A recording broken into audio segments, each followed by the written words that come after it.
না এটা তো বিডিতে ডিম আর একটু লাভ হলে দিলে তরকারিটা গ্রাভি ভালো হয় আর ভালো।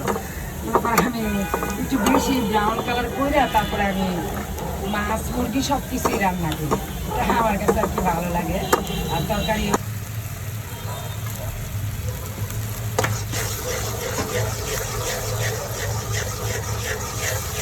তো মুখটা টাইট বলে না।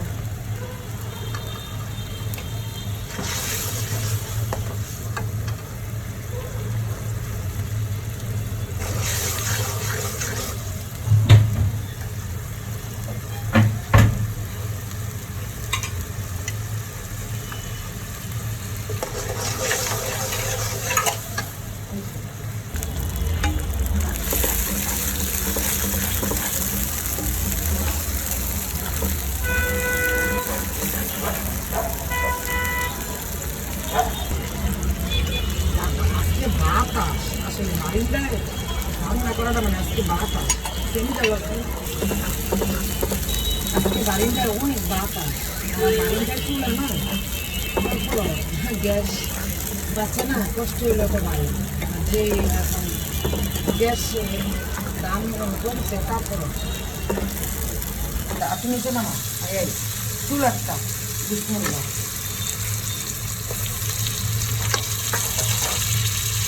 এখান থেকে কষাইয়া পরে মনে কর মানে মাটির চুলা রাখিটা রান্না করছে। কারণ এখান থেকে কষানো করছে কেন ওই সব কিছু হলুদ মরিচ মানে সব মশলা ইয়াগুলি মানে টানছে মানে টানাটানি করছে ওই জন্য। এখন টমেটো দিয়ে দিলাম, সব কিছু মশলা কষিয়ে একটু টমেটোটা হালকা সিদ্ধ হলে তারপরে মাছ দিয়ে দিব। তেলাপিয়া মাছ দিয়ে ভেজে রেখেছি।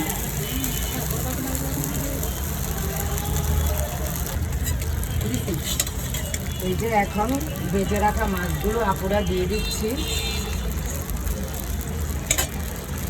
অরিজিনাল সাউন্ড দিয়ে ভিডিওটা শেয়ার করব, সবাই সুন্দর মনে ক্ষমা দৃষ্টিতে দেখবেন। যেহেতু আমি বারিন্দাতে শখের বিষয়ে মাটির চুলাটা লাকি দিয়ে রান্না করি, একটু রাস্তার সাথে তো আপুরা একটু মানে সাউন্ড আসতেই পারে। আর আমার অরিজিনাল সাউন্ড দিয়ে ভিডিও ছাড়তে খুব ভালো লাগে, অন্যের ভিডিও দেখতেও আমার খুব ভালো লাগে। এখন মাংসগুলো আমি সুন্দর করে মানে আমার কষানো হয়ে গেছে। এখন আমি একটু মানে একটা বড় টমেটো দিয়ে দিচ্ছি, টমেটো কুচি দিয়ে দিচ্ছি আর কি। তারপর টমেটোটা দিয়ে আরও মানে 5 মিনিটের মতন ভালো করে কষিয়ে নিব। তারপরে আপুরা ইয়া করব, এই যে কি বলে মানে যদি আলু দিতে মনে চায় দিব, না দিলে বাস পরিমাণ মতন পানি দিয়ে দিব। আর একটু দেশি মুরগি তো একটু ঝোল ঝোলে রাখবো।